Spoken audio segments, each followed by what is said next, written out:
एक फिल्म जो ऑलमोस्ट 4 साल से सेंसर में अटकी हुई थी, फाइनली 2 दिन पहले रिलीज हुई थी, लेकिन वो कल फिर से बैन हो गई।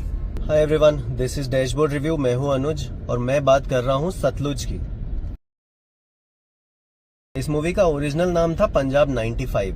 ये फिल्म एक ह्यूमन राइट्स एक्टिविस्ट की कहानी पे बेस्ड है जिसका नाम था जसवंत सिंह खालड़ा। लकीली जब ये ऑलमोस्ट 1.5 या 2 दिन के लिए ZEE5 पे अवेलेबल थी तब मैंने इसको देख लिया। और क्या मूवी है! This is I think by far the most gruesome, the most real account of any story I have ever seen. और दिलजीत दोसांझ क्या एक्टर है यार। एक ही महीने में मैं वापस आऊंगा के बाद उसकी सेकंड मूवी है जो गजब की है। दिलजीत दोसांझ का काम इतना अच्छा है, इतनी अच्छी एक्टिंग की है उस बंदे ने कि मैं क्या ही बोलूं। I am really short of words. अगर कहानी की बात करूं तो ये कहानी है 90s की, अराउंड 91 से 95 की कहानी है। मेनली 95 का इसमें जिक्र है क्योंकि मूवी का नाम पंजाब 95 ही था।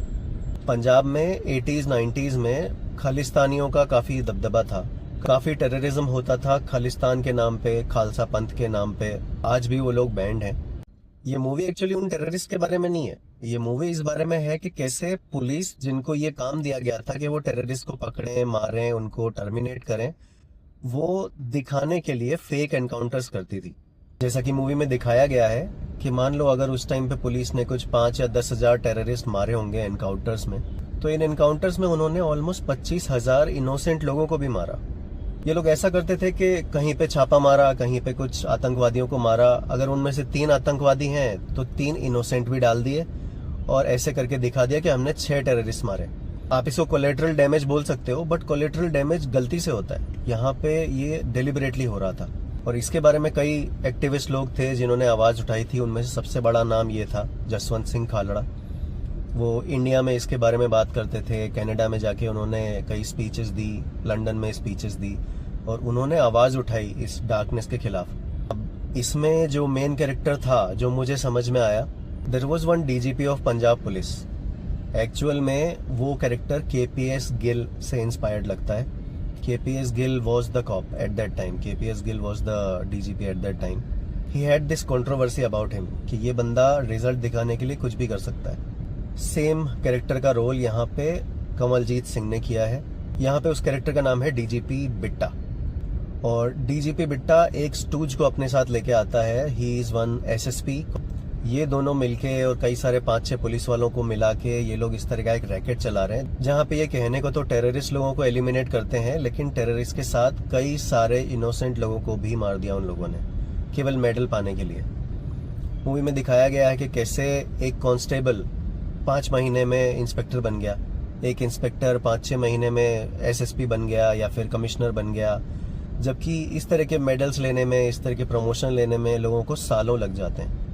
तो जिस्ट ये है कि प्रमोशन पाने के लिए, अपनी साख को बनाने के लिए, रेपुटेशन बढ़ाने के लिए ये लोग इनोसेंट लोगों की किलिंग कर रहे थे, मार मार के लोगों को नहरों में फेंक रहे थे।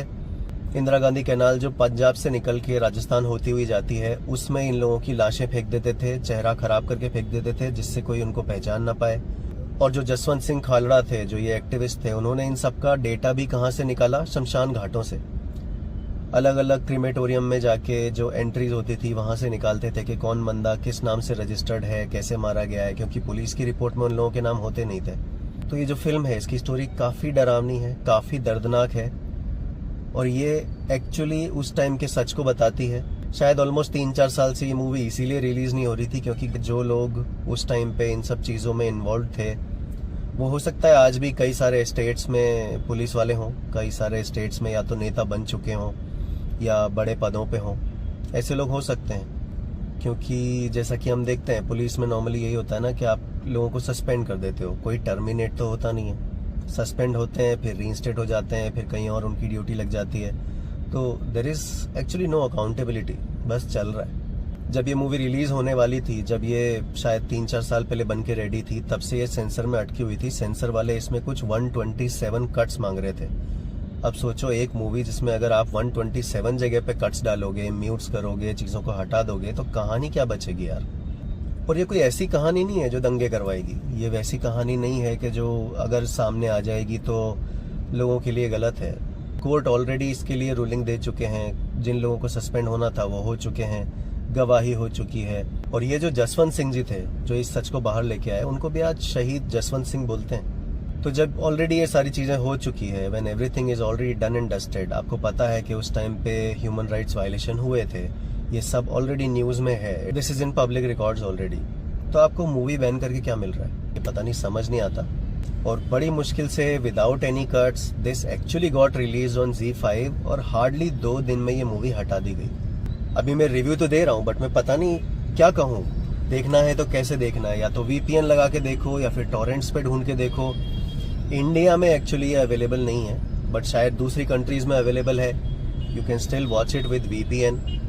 पर पता नहीं गवर्नमेंट को तकलीफ क्या है, गवर्नमेंट चाहती क्या है, जब पता है कि इस तरह की चीज़ों को आप किसी भी तरीके से अलग अलग ट्रिक लगा के देख ही सकते हो। टॉरेंट्स पे आप देख लोगे, VPN एक्टिवेट करके देख लोगे, तो बैन करके भी क्या मिल जाएगा यार। ZEE5 को थोड़ा कमा लेने दो इससे। पहले 2 दिन में जैसे ही ये मूवी रिलीज हुई है, it hit around 9.7 rating on IMDb। That is not a joke. ये काफी भयंकर मूवी है। इस तरह की मूवीज नहीं बनती, इस तरह की मूवीज डायरेक्टर्स नहीं बनाते। It takes courage to take out all these facts and make a movie about this kind of a subject। उसके बाद ये जो एक्टर्स हैं जिन लोगों ने ये सब काम किया है, काफी अच्छा है भाई। दिलजीत दोसांझ, सतविंदर विक्की, कमलजीत सिंह, अर्जुन रामपाल, इस तरह के एक्टर्स हैं इसके अंदर। तो मेरा कहना बस इतना ही है, जहां मिले जैसे मिले ये मूवी देख लो। ये मूवी आप मिस नहीं कर सकते, ये इतनी अच्छी मूवी है। Haneet Rehan is a really good film maker. और वो बंदा अड़ा हुआ था कि अगर इस मूवी में एक भी कट हुआ तो मैं इसको रिलीज नहीं करूंगा। तब जाके इसका नाम पंजाब 95 से बदल के सतलुज किया और उसके बाद ये रिलीज हुई थी। लेकिन अगेन 2 दिन में फिर से हटा दी गई है। So as a whole this movie is about a truth that has to come out and people have to see what happened in those years. Already 20 साल हो चुके हैं यार। 1995 में हुआ, अरे 30 साल हो गए। 1995 में ये सब हो रहा था, जब इतने सारे इनोसेंट्स को मार दिया गया था। जो बंदा इनके खिलाफ आवाज उठा रहा था, जसवंत सिंह खालड़ा, उसको भी मार दिया गया था क्योंकि पुलिस वाले करप्ट थे, क्योंकि उस टाइम का सिस्टम करप्ट था। KPS गिल जैसा DGP, बेअंत सिंह जैसा चीफ मिनिस्टर, ये वो लोग थे जिनकी नाक के नीचे ये सब हो रहा था। पुलिस प्रमोशन लेने के लिए इनोसेंट लोगों को मार रही थी। और 1-2 नहीं भाई, 25,000 लोग, 25,000 लोग जिनको डिसअपियर्ड मार्क करके मार दिया, जला दिया, फेंक दिया पुलिस ने। ये उनकी कहानी है। ये जसवंत सिंह खालड़ा जैसे एक ऐसे आदमी की कहानी है। पुलिस ने उस पर इतना प्रेशर बनाया, इतना अधमरा कर दिया, मारा पीटा, जलील किया, सब कुछ किया, लेकिन उसने सच का साथ नहीं छोड़ा। वो इंसान अपने खून की आखिरी बूंद तक लड़ता रहा, डटा रहा।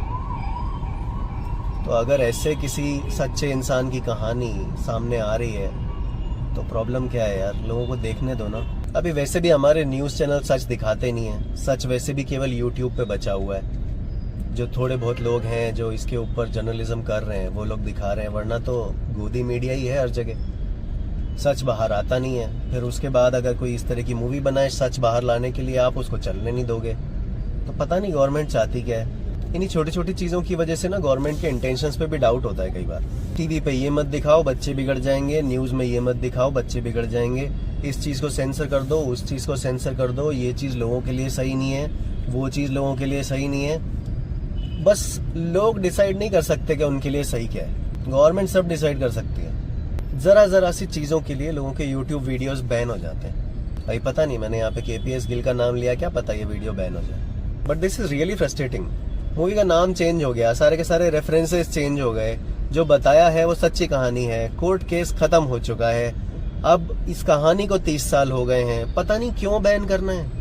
ये मूवी बैन करने का केवल एक रीजन हो सकता है कि इस कहानी के जो परपेट्रेटर्स थे, जो लोग कल्प्रिट्स थे, जिन लोगों ने शायद ये सब हरकतें की थी, वो आज भी सिस्टम में हैं। फिल्म में एक सीन है जहाँ पे एक पुलिस वाला अपनी ड्यूटी पे बैठा हुआ है और जसवंत सिंह खालड़ा जो काफ़ी घायल है, पुलिस के टॉर्चर के बाद काफ़ी घायल है, वो वहाँ पे आके उससे बात करता है और उसको बताता है कि वीरे देख मेरे घाव, बहुत ठंड है, मुझे बाहर भी ठंड लग रही है और अंदर भी ठंड लग रही है। देख मेरे घावों में पानी भर गया है, ऐसा लग रहा है जम जाएगा। मैं रो दिया उस सीन पे। People deserve to watch it.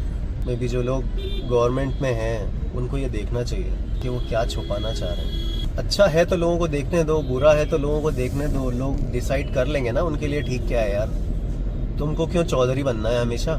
सारी मूवीज बैन कर दो, सारे चैनल्स बैन कर दो, सारे न्यूज़ चैनल बैन कर दो, और जो ये दिख रहा है ना टीवी चैनल पे रोज का सास बहू की बसूड़ी, वही चलने दो तुम, ठीक है।